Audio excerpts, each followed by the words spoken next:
Meanwhile, German Chancellor Olaf Schulz is set to travel to Serbia for talks with his counterpart Alexander Vucic on Friday. The major topic under discussion will be the critical raw materials required for battery supply chains and electric cars. Serbia is estimated to possess up to 10% of the world's lithium reserves, making it a valuable resource for electric vehicle manufacturers. British-Australian mining giant Rio Tinto discovered lithium deposits in Serbia's Jadar Valley in 2004. But after protests and concerns over the environment and public health, the government halted the mining project in 2022. Last week, Serbia's constitutional court overturned that decision. The lithium project in Jadar has the potential to cover 90% of Europe's current lithium needs and could make Rio Tinto a leading lithium producer. The project could bring significant economic gains, contributing to 16% of GDP, or approximately $12 billion annually. Residents of Jadar Valley and environmentalists express fears about the negative impact of mining and processing lithium, fearing potential consequences on the local ecosystem and agriculture. Let's get more on this now with Steve Fowler, an automotive editor and consultant. He joins us now from London. Great to have you with us, Steve. Now, how important of a component is lithium to electric vehicle markets?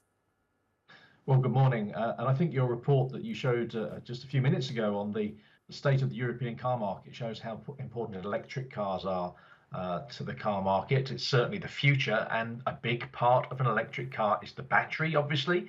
And batteries currently, certainly in the short to medium term, are lithium-ion batteries. Now, the clue is obviously in the name there, lithium, and the ions within the battery work to produce the energy along with other chemicals. So lithium is a hugely important part of our automotive future, so certainly in the short to medium term.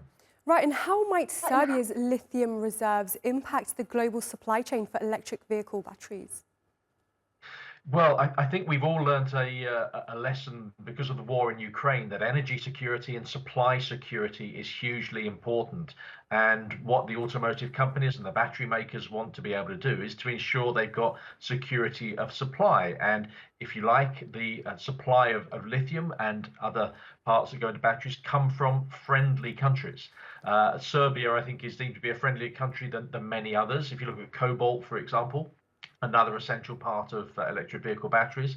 A lot of that comes from the Democratic Republic of Congo, where the cobalt mines are owned by the Chinese. Now, I think to use a quaint English phrase, we don't want to put all our eggs in one basket that belongs to a, shall we say, a less than friendly state. So it's about security of supply, and Serbia could be that security of supply for European car makers.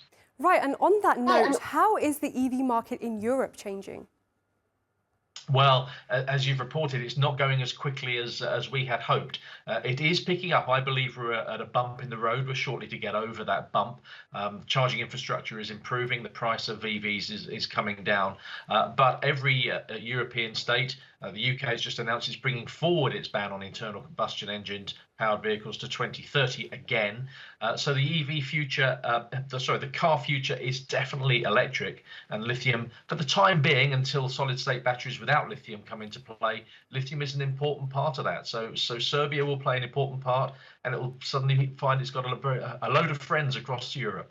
All right, Steve Fowler, we'll have to leave it there. Thank you very much for your